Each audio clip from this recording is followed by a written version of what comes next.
Allez, aujourd'hui, on se retrouve pour parler des foils V3 et notamment de ce fuselage qui est arrondi dans sa section et qui permet un gain de 12% en termes de traînée sur cette section-là par rapport au fuselage carré V2 que vous connaissez. On a repris le principe de l'emboîtement triangulaire qui est auto-serrant sur les stabilisateurs. On l'a appliqué à la front wing sur un diamètre différent de l'arrière pour qu'on ne puisse pas se tromper dans le montage. Ce principe, c'est que la front wing, à mesure que vous allez naviguer, va venir s'appuyer sur ses faces et ne pourra jamais se desserrer. Donc pas besoin de serrer les vis comme un malade, pas besoin de les resserrer, ça ne bougera jamais. Autre gain que nous avons réalisé, c'est qu'on a augmenté la section dans ce sens-là. Vous voyez que cette section est plus importante que sur un fuselage carré. On est ovoïde, on n'est pas rond, donc on est plus haut que large. Et donc, sur cette section augmentée, on a un gain en termes de rigidité, de solidité qui est très important. Gain qu'on a aussi amélioré en faisant un congé ici qui est plus important, c'est-à-dire que là, le raccord entre ces deux faces planes est beaucoup plus rond, beaucoup plus doux, et du coup, on a une résistance à la cassure qui est beaucoup plus importante. Ça rend les foils en aluminium beaucoup plus résistants, vraiment plus résistants, de l'ordre de 30% plus solides. Le fuselage va aussi gagner en termes de poids, quasiment 40 grammes, donc on a vraiment gagné sur tous les registres. Dernière chose, l'emboîtement du mât est strictement le même que sur les mâts précédents, simplement la forme arrondie a changé par rapport à la forme rectangulaire qu'on avait auparavant. Grosse nouveauté des foils V3, la Veloce H, orientée glide, et avec un petit peu de glide en plus. C'est vraiment une aile qui permet de glisser avec très peu d'énergie. C'est une aile qui est orientée surf, c'est pas une aile de race. C'est vraiment fait pour surfer, pour voler sur les bumps, pour faire du free fly le plus longtemps possible avec le moins de pumping possible. En pumping, c'est un truc de fou. Ça propulse, ça va en avant, ça accélère. Et pour autant, ça reste maniable. On a un ratio de 10, un petit peu plus de 10. Et vous voyez que la corde ici, sur les tips, est beaucoup plus maigre qu'au centre. Donc on a une front wing qui va aimer se déplacer d'un rail à l'autre. Elle ne va pas bloquer. Ça, c'est une grosse différence avec la version précédente qui était quasi constante. Où là, on va vraiment pouvoir rentrer dans les cours et passer de l'une à l'autre en permanence. L'autre particularité de cette front wing, c'est qu'on a un camber important pour avoir beaucoup de portance, mais on a surtout un profil qui est constant. C'est le même profil ici qu'ici. Et grâce à cette évolution, puisqu'auparavant, je faisais des profils qui étaient plus maigres sur les types qu'au centre pour améliorer la rotation de nos front wings. Là, on a pris le principe à l'envers. On s'est dit que ce qu'on voulait plutôt, c'était avoir un profil hyper efficace en termes de portance pour pouvoir réduire la taille de front wing qu'on utilise. Globalement, on dit qu'on a 200 cm² en moins à embarquer sur les V3 par rapport au V2. Donc si vous avez l'habitude d'utiliser une 900, vous allez utiliser une 700 en V3. 900 V2, 700 V3. Et vous aurez la même portance, rigoureusement la même portance. Et en plus, comme on le verra après, vous aurez un stab beaucoup plus petit pour la même efficacité. Donc on a vraiment travaillé là-dessus. Un profil constant, un profil qui est très nettement amélioré, beaucoup plus efficace. Sur la Veloce, on a tout registre confondu, un gain qui est quasiment de 40% en termes de performance. Ce n'est pas le cas sur toutes les ailes, mais sur la Veloce qui était la plus ancienne, c'est 40% de performance en plus sur tous les registres. Donc c'est un gain qui est considérable. La particularité de la Veloce, c'est qu'elle est donc déclinée en H. Elle est aussi déclinée en HDW pour downwind. C'est quasiment la même aile. Au lieu d'avoir 10 de ratio, on est à 13. 13,3, 10,4, 13,3. Donc, cette Veloce HDW, c'est sur glide. C'est glide de ouf. C'est impressionnant comme ça glisse. Ça va en avant, ça demande aucun effort. Ça porte. Ça reste très maniable, puisqu'on a toujours cette différence entre la corde au centre et les types. Vous voyez qu'ils sont très maigres, très petites. Donc, on peut vraiment l'inscrire dans les courbes. Évidemment, elle en sort moins facilement qu'une aile en 10, mais c'est quand même surprenant à quel point c'est maniable. Et dans la dernière vidéo que j'ai fait dans le Lightwind, je suis avec cette front wing là en XL et c'est vraiment très manœuvrant. Il n'y a vraiment pas d'air et ça fonctionne très bien. Tout ça pour vous dire que c'est une aile de downwind, c'est surtout une aile qui est destinée à utiliser le moins d'énergie. Elle a besoin de très très peu d'énergie pour fonctionner. Donc c'est une front wing qui va être très économe, qui ne va pas être gourmande, il n'y a pas besoin d'avoir une grande wing pour la propulser, des gros bumps pour démarrer, pour enchaîner, pour les surfer les uns après les autres. On a vraiment quelque chose qui est très économe en besoin d'énergie. On a sur cette front wing Veloce HDW et sur la front wing Veloce le nouvel emboîtement, donc qui est auto-serrant, qui va avoir la particularité de traîner avec cette section 12% moins d'eau qu'auparavant. Donc on va avoir quelque chose de beaucoup plus rapide. 12%, c'est quand même pas négligeable, loin de là. Et cette section d'emboîtement triangulaire que vous connaissiez sur les stabs, vous la retrouvez maintenant sur les front wings. 2 vis et non plus 3, 2 vis identiques et non plus des vis de taille différente. Vis identiques sur la front wing et sur le stab. Plus besoin de se prendre la tête, c'est toutes les mêmes et on n'en parle plus. Auto-serrant, ça ne peut pas se desserrer en navigation, c'est pas possible. C'est absolument impossible. Ça va se serrer en navigation. Ça reste facilement démontable en sortie de session. La cousine de ces Veloce, c'est la fluide. Programme de la fluide pour le surf. Globalement, pour le surf, un peu de freestyle. Elle va avoir du glide. Elle n'est pas au niveau des Veloce en termes de glide. Elle est hyper maniable, hyper tolérante. Elle va être beaucoup plus rapide en surf que tout ce que vous connaissez. Ça permet d'aller vraiment chercher la section. On va être vraiment surpris de planer entre deux sections si on a à passer par le bas, sur le plat.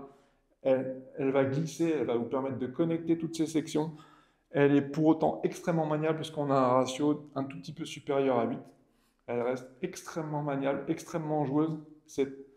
Les rotations en mode snap sont très efficaces. On a un profil qui est relativement fin, qui est rapide. On peut faire du freeride avec. Ça reste très très amusant d'aller vite avec cette front wing. Encore une fois, vous pouvez vraiment retirer 200 cm² sans aucune douleur. Ça va très bien se passer. Ça va voler super vite.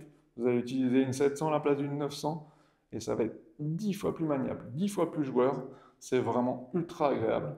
La fluide, c'est vraiment la front wing pour venir surfer méchamment, pour aller vite sur les bords, avec quelque chose qui vole très haut, très très confortable. La particularité de ces nouvelles front wings, c'est qu'on a donc le même profil sur toutes les sections de la front wing. Donc elle est vraiment très très très porteuse, mais elle est aussi extrêmement tolérante en surface. On va avoir une front wing, vous pouvez vraiment la mettre, l'eau, vous entendez qu'elle est en surface, ça ne décroche pas. Vous la faites sortir, elle raccroche instantanément. Vous ne le sentez même pas, c'est impressionnant. Donc évidemment, si vous faites des grosses boulettes, elle ne va pas aimer ça, mais vous pouvez aller à fond dans le clapot, ça ne se sent pas. C'est une différence extrême, c'est que vous êtes tout en haut sur le foil, à fond dans le clapot, et il ne se passe rien. Ça fait zéro glouglou, zéro bêtise, c'est absolument parfait, l'accroche est géniale, et c'est pour autant ultra maniable. Vraiment très très maniable. Maniable parce que rapide. Parce que rail to rail très facile. Mais la particularité de cette aile, ça va vraiment être de jouer sur je descends en surface pour avoir un truc le plus méchant possible. Et ça va rester très très sain et très facile. Donc ça, c'est vraiment l'aile la plus polyvalente qui existe. Et le gain de performance par rapport aux versions V2 est là aussi de l'ordre de 40%, comme sur la Veloce, qui était des anciennes générations. C'était les premières que j'avais dessinées en V2. Enfin, on a la curve. On reprend l'outline de la V2. À ce jour, on n'a pas trouvé mieux. L'outline fonctionne vraiment bien. Le programme de la curve, c'est de surfer avec une aile qui est hyper sécure. C'est de voler avec quelque chose hyper facile, mais performant. Donc on ne se bride pas en performance, par contre on a un gain en termes de simplicité, de facilité, c'est ultra abordable. En surfoil, ça corrige toutes les petites erreurs, c'est vraiment très très agréable, ça se pompe très très très facilement. Là, beaucoup de camber sur ce profil-là, on est quasiment plat à l'intérieur, beaucoup de cambrure sur l'extrado. On a, avec la curve, toujours le même principe, changer le profil en mettant le même profil ici et sur toutes les sections. Donc on a la même forme de profil ici que sur les types. Donc on va pouvoir gagner entre une V3 et une V2 à nouveau 200 cm², je pense, assez facilement. Ou alors si vous gardez la même surface, bah, vous allez obtenir beaucoup plus de portance et vous allez avoir un profil qui va être très efficace grâce à ce fuselage qui traîne beaucoup moins d'eau. On va avoir un gain en termes de glisse qui est très important, de l'ordre de 12% sur cette forme de profil de fuselage, pardon. On a, avec la curve, vraiment quelque chose qui est très sécurisant, extrêmement facile à naviguer, et pour autant performant. On est sur un ratio de 8-4 à nouveau, je crois de mémoire. C'est extrêmement simple, rapide. On passe au stab. Les stabs V3, on parle du Veloce. C'est un stab qui est plus long que les autres. On a rallongé ce stab de manière à réduire sensiblement la surface du stab et on a un allongement qui est très important sur l'aile arrière. Emboîtement identique que sur les stabs précédents, section différente, on est sur une section ovalisée, arrondie. On a, en allongeant la longueur de fuselage, on a besoin d'un stab qui est beaucoup plus petit. En optimisant le profil, on a là aussi gagné en termes de surface. On a besoin de surface qui est beaucoup moins important. Donc, on descend à 113 cm² sur un stab de petite taille en Veloce. Là, c'est un M, on est en 136 cm². Franchement, ça apporte vraiment énormément. Par contre, vous l'oubliez complètement. C'est-à-dire que votre foil, avec monté avec ce stab, en fait, il est calé, mais vous ne le sentez pas. Il n'est pas calé parce que vous forcez contre quelque chose. Il est calé dans une discrétion absolue. On ne sent rien.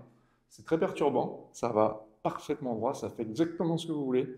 Mais c'est ultra discret. Et c'est tout ce qu'on demande au Veloce. Le but du Veloce, c'est downwind, freeride relativement rapide, free fly. On peut quand même bien rentrer dans les courbes. On a un petit peu de surface sur les types par rapport au centre pour avoir de l'allongement, mais aussi pour avoir un maintien, pour pas que ça parte à l'infini dans une courbe et qu'on ne sache plus s'en sortir, pour pas aller trop loin. On a quand même un petit peu de tenue, pas trop, mais un petit peu de tenue, il en faut, sur des conduites downwind très rapides. Donc ça, c'est vraiment super efficace. On a dans la gamme le fluide H qui est très différent. Donc le fluide H est moins élancé. On va avoir plus de cordes, c'est un M là aussi. Il fait 147 contre 136 en M. Le 35 d'envergure contre 36. Et donc on voit que celui-ci a beaucoup moins de ratio. Il a beaucoup plus de cordes au centre, proportionnellement beaucoup moins sur les types. Donc il est beaucoup plus joueur à passer d'un rail à l'autre. Beaucoup plus joueur, il rentre beaucoup plus dans les courbes. C'est vraiment fait, le fluide, c'est vraiment fait pour surfer radicalement, mais on va dire quelque part dans des longues trajectoires. On passe sur une longue trajectoire, on a quelque chose qui est très porteur, qui amène du pied avant, et on va snapper d'un coup. Il va aimer être brusqué, mettre des airs, c'est quelque chose qu'il adore. C'est vraiment très surprenant au départ quand on navigue avec le fluide, c'est qu'il est stable en hauteur, à des hauteurs incroyables. On est vraiment en surface, ça ne bouge pas, ça fait zéro erreur. C'est impressionnant. C'est vraiment ultra efficace. Il a un bon pop, il sait globalement tout faire et c'est ce qu'on demande à une fluide, c'est tout faire dans un registre radical. C'est vraiment le concept des fluides, c'est d'aller pousser au bout tout ce qu'on sait faire évidemment dans les vagues, évidemment dans les conditions relativement extrêmes. La guideline, on va dire, du développement de la fluide, ça a été beaucoup l'épreuve de Punta Preta avec Malo qui a gagné au Cap-Vert dans des vagues significatives. Et c'est un peu comme ça qu'on est parti à travailler sur ce programme de quelque chose d'extrêmement stable à haute vitesse et pour autant qui permet des changements radicaux, brusques de trajectoire. Veloce, à côté de ça, c'est très calme, très discret. Ça se fait oublier, ça glisse, c'est tranquille. Ça va très vite, mais on ne s'en rend pas compte. Là, ça va très vite et ça pousse. On en a, on sait pourquoi on est là. Donc on peut, par exemple, quand j'utilise un stab, une front wing Veloce H DW comme ça en XL, en wing dans le vent léger, quand j'ai envie d'avoir un truc cool, eh bien j'utilise le Veloce en L ou XL, et quand je veux un truc plus énervé, je peux mettre un fluide en L ou en M. Où là, je vais radicaliser ma conduite, je vais avoir quelque chose qui va être beaucoup plus libre, et c'est comme ça qu'on peut jouer avec les stabs, à changer un petit peu, à accélérer les caractères de chaque front wing. Et enfin, dernier stab de la gamme H, le stab curve. La particularité, alors là je suis désolé, c'est un L qui n'est pas tout à fait comparable à ceux-ci qui sont des M, mais la particularité du stab curve, c'est une forme très ovoïde, un petit peu comme sa front wing, qui maximise sa capacité à passer d'un rail to rail. On a toute la surface qui est au centre, très peu de surface sur les tips. On a du coup un stab qui est extrêmement maniable, très différent du précédent curve, et non pas curve H, que vous connaissez. Le curve précédent V2, le curve V2, est un stab qui est extrêmement rassurant. C'est un stab qui vous facilite la vie, qui est extrêmement simple à naviguer. Ce n'est pas tout à fait le cas. Ce n'est pas ce qu'on demande au stab curve H. Ce qu'on lui demande, c'est d'être super maniable.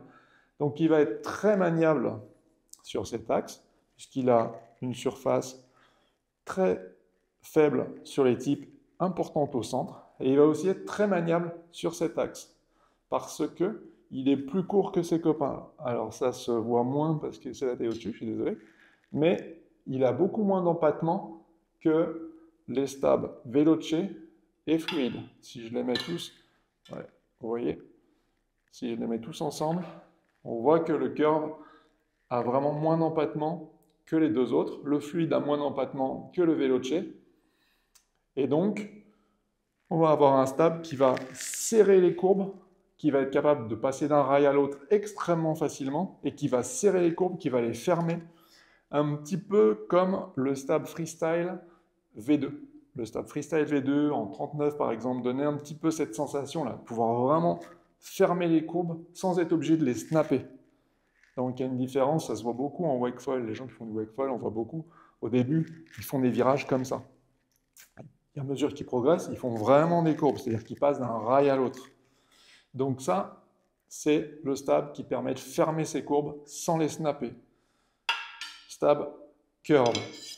Le stab fluide, c'est ce qui permet de faire des longues courbes hyper appuyées, avec beaucoup de relance sur les portions planes, et qui pour autant ne va pas refuser de snapper. Il va raccrocher tout de suite, il va en remettre.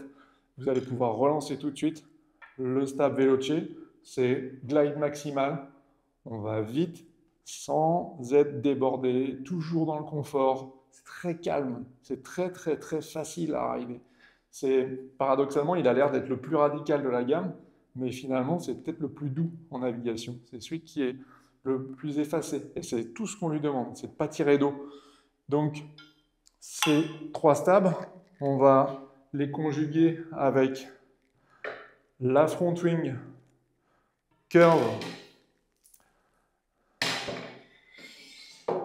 la curve H qui est ici, curve H qui reprend le principe d'emboîtement des stabs que vous connaissez depuis la version V2. Donc on a un emboîtement qui est auto-serrant, qui est tenu avec deux vis par en dessous, les deux sont identiques. Plus je force dessus, plus ça se serre, avec un débattement qui est de l'ordre du 3/10. Donc c'est rien, mais ça vient se serrer. Et ça ne peut pas se desserrer. La particularité de la curve H V3, c'est d'avoir un profil constant, C'est-à-dire que c'est le même profil au centre jusqu'au tips. Donc on a, contrairement au curve H que j'avais dessiné précédemment, où on avait un profil ici qui était plus fin sur les tips qu'au centre pour gagner en mobilité, là on a préféré garder le même profil, avoir du coup beaucoup plus de portance, puisqu'en gros on est plus épais ici qu'on ne l'était avant. En revanche, comme on est plus épais et plus porteur, on peut descendre en taille de front wing. On descend globalement de 200 cm² en passant d'une curve H V3, enfin V2 à une V3. On a vraiment ce gain de portance. Du coup, bah, si je me retrouve à rider une 700 au lieu de rider une 900, je suis beaucoup plus maniable, beaucoup plus vif. C'est assez satisfaisant aussi. C'est un gain sur tous les secteurs. Parce que quand je vais embarquer, je vais avoir besoin par exemple d'une aile en XL pour voler dans du vent faible ou pour surfer dans des vagues un peu molles, et bien du coup, la XL, elle va porter énormément, énormément. Elle va porter autant qu'une triple XL auparavant. Donc ça, c'est un gain qui est considérable. Le fuselage rond nous permet de gagner 12% de traînée, ce qui est considérable là aussi. Donc on a un fuselage qui est autoserrant, qui avait les mêmes vis, qui fait gagner beaucoup en traînée. Les grosses différences de la curve, ce sont donc ce fuselage, le profil. On garde la même cambrure du profil vue de face. On a globalement le même outline qui fonctionne vraiment très bien. Le programme de la curve, c'est d'être extrêmement rassurante, extrêmement efficace. C'est-à-dire qu'on peut avoir un niveau de performance très élevé, vraiment très élevé, ça marche fort, mais c'est super cool. C'est juste hyper cool. Ça fait rien de bizarre, ça rentre dans les courbes très facilement, ça sort des courbes très facilement. C'est ultra efficace. Le profil est bien basculé vers l'arrière, donc ça ne va pas venir faire d'embarder où on se fait un peu surprendre. C'est pas méchant, c'est pas rageur, c'est hyper cool, hyper efficace. Notamment à basse vitesse, où là les tolérances sont absolument incroyables, notamment sur la V3. La fluide, son programme, c'est radicalité maximale pour quelqu'un qui veut surfer fort, qui veut faire un peu de freestyle, qui veut faire un peu de freeride. Ça va vite, ça tourne vraiment, vraiment fort. C'est une conduite beaucoup plus sportive que la curve. On a quelque chose à peu près du même ratio. On est à 8 et quelques, 8,4. Et pour autant, c'est très différent. C'est, alors pour le coup, très différent de la V2, puisque là, avec ce nouveau principe de profil constant, avec une nouvelle cambrure qui n'est plus à rebiquer sur les oreilles, on a quelque chose qui est beaucoup plus posé dans l'eau, et on a un gain de performance qui est de l'ordre de 40% sur tous les sujets. Le glide, la Vmax, la maniabilité, la portance par rapport à la surface, on a un gain qui est considérable par rapport aux anciennes V2. Et ce qu'on va demander à une fluide H, c'est vraiment d'être méchante sur tout ce qu'on va lui demander. Tout ce qu'on va lui demander de faire, elle va le faire vraiment fort. On va pouvoir vraiment taper dedans. En surf, ça se traduit par je descends, j'ai énormément de portance, je passe vraiment toutes les sections, je peux pousser dans mon foil, et dès que je veux radicaliser, bah, ça tourne, ça snap, ça n'hésite pas à venir tourner à plat, ça peut tourner carvé. C'est vraiment une aile ultra efficace. Zéro sensation de traîner, zéro feeling bizarre, c'est extrêmement sain, même en surface, ça fait zéro boulette, c'est vraiment surprenant. C'est très très très efficace, vraiment surprenant. On a les Veloce avec la Veloce H qui, elle, est 100% glide. Son job, c'est glider, glider, glider. C'est en gros, ça glisse. Zéro effort, zéro énergie, ça demande rien et ça glisse, ça glisse, ça glisse. Il y a une grosse différence de corde entre le centre et les oreilles, contrairement à la version V2. Du coup, on a une Veloce qui est extrêmement maniable d'un rail à l'autre, alors qu'elle a un ratio supérieur à 10. Elle glide donc incroyablement bien. Le moindre petit bump, ça relance. Dans le vent très léger en wing, ça vole avec rien. Et dès qu'on vole, eh bien on accélère. Du coup, comme on accélère, on a du vent apparent. Du coup, on n'a pas besoin de pomper. C'est délicieux. Vraiment un truc qui fonctionne super bien. Profil très particulier. cambrure vue de face qui est très particulière aussi, avec des tips très relevés. La particularité de toutes les ailes V3, c'est que comme on a un profil constant d'un bout à l'autre, on a du coup la capacité, vous l'avez vu sur certaines vidéos qu'on a postées, on a la capacité de sortir l'aile de l'eau sans que ça fasse rien. C'est-à-dire, je navigue avec ça en dehors de l'eau, Malo avec ça en dehors de l'eau, il se passe rien. C'est-à-dire, ça ne décroche pas, ça ne fait pas de trucs bizarres, ça ne fait pas de blou-blou, il n'y a pas d'air qui rentre ici, ça navigue tips out sans aucun problème. Et c'est quelque chose qu'on a développé avec tout ce qu'on a pu essayer en race, là, en race et aussi en freestyle, où le team me disait qu'il voulait absolument quelque chose qui soit indolore quand la tips sort de l'eau. Donc ça, c'est vraiment un boulot qu'on a fait qui a super bien marché. C'est que, en gros, vous pouvez faire n'importe quoi, ça marche. Ça fonctionne, ça fait zéro raccrochage un peu particulier, ça fait rien de bizarre. Juste, ça marche. Et c'est ça la particularité des V3. C'est une simplicité déconcertante, une efficacité des emboîtements, de tous les mini-détails qui est vraiment... On va chercher le moindre petit truc pour gagner de la performance. On a sur la Veloce la version downwind qui a 13 de ratio, un petit peu plus que 13 de ratio, 13,3. Et toujours le même emboîtement auto-serrant, les deux vis, le fuselage qui fait gagner énormément de traînée. On a une corde très mince au centre, très mince au tips. Donc on garde une capacité à manœuvrer qui est importante. Et on a un glide absolument incroyable. En downwind, c'est totalement fou. En wing, dans le vent léger, complètement fou. La dernière vidéo que j'ai pu faire, vous l'avez vu, c'était avec ça. C'est vraiment extrêmement efficace. Alors là, pour le coup, quand c'est parti, il n'y a besoin de rien pour que ça vole et que ça accélère, et que ça accélère, et que ça accélère. Donc en downwind, on passe d'un bump à l'autre. On peut vraiment suivre une houle très rapide. On n'est pas retenu par quelque chose, surtout si vous combinez cette front wing avec le stab veloce. On a quelque chose qui vraiment va de l'avant, et ça en wing, ça se sent aussi parce que dès qu'on a réussi à décoller dans du vent très léger, voire pas de vent, et bien tout de suite on accélère, tout de suite on a du vent apparent, tout de suite c'est ça, on peut manœuvrer, ça ne s'arrête pas dans les courbes. Donc c'est vraiment un profil qui est extrêmement efficace. Voilà, on a fait le tour des nouvelles ailes Gong V3, Veloce HDW, Veloce H,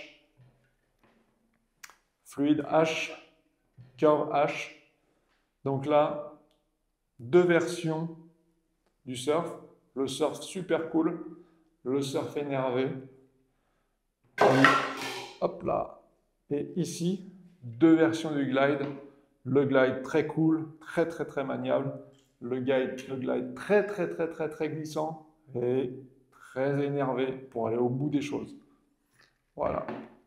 Vous savez tout sur cette nouvelle gamme. Si vous avez des questions, je vous réponds sur les réseaux en permanence. Jour et nuit, matin, midi, soir, 24h sur 24, 7 jours sur 7, 365 jours par an. Merci à vous.